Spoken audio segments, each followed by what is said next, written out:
कि तू करता वो है जो तू चाहता है, लेकिन होता वो है जो मैं चाहता हूं। तो तू कर वो जो मैं चाहता हूं, तो होगा वो जो तू चाहता है। अर्थात તું એ જ કરે છે કે જે તારી ઈચ્છા છે, તો એટલા માટે થાય છે એ કે જે મારી ઈચ્છા છે। તો એના કરતા તું એ કર જે મારી ઈચ્છા છે, તો બધું એ થઈ જશે જે તારી ઈચ્છા છે। જે તે ઈચ્છા પ્રગટ કરી છે એ બધું થઈ જશે, પરંતુ ક્યારે? જ્યારે મારી ઈચ્છાનું તું કરીશ ત્યારે। તો એટલા માટે પ્રભુની ઈચ્છા જેમાં છે, પ્રભુની આજ્ઞા જેમાં છે, પ્રભુનું સુખ જેમાં છે, આપણે સદૈવ એ કાર્ય કરવું જોઈએ। ગૌમાતા તો એ સાક્ષાત હાલતું ચાલતું દેવતાઓનું ઘર છે। સદૈવ જેનામાં 33 કોટી દેવતાઓ સદૈવ પ્રત્યક્ષ રૂપથી બિરાજમાન રહે છે, એ ગૌમાતા એ દેવતાઓનું રહેવાનું સ્થાન છે।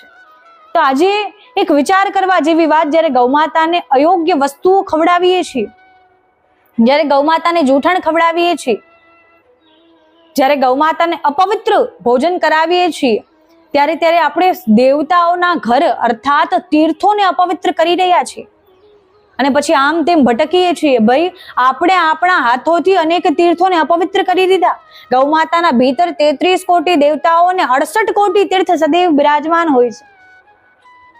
તો આપણે આપણા હાથોથી જ્યારે એમને જૂઠણ ખવડાવીએ છીએ, જ્યારે એમને અપવિત્ર ભોજન કરાવીએ છીએ, તો આપણે આપણા હાથોથી જ એ બધા તીર્થોને અપવિત્ર કરીએ છીએ।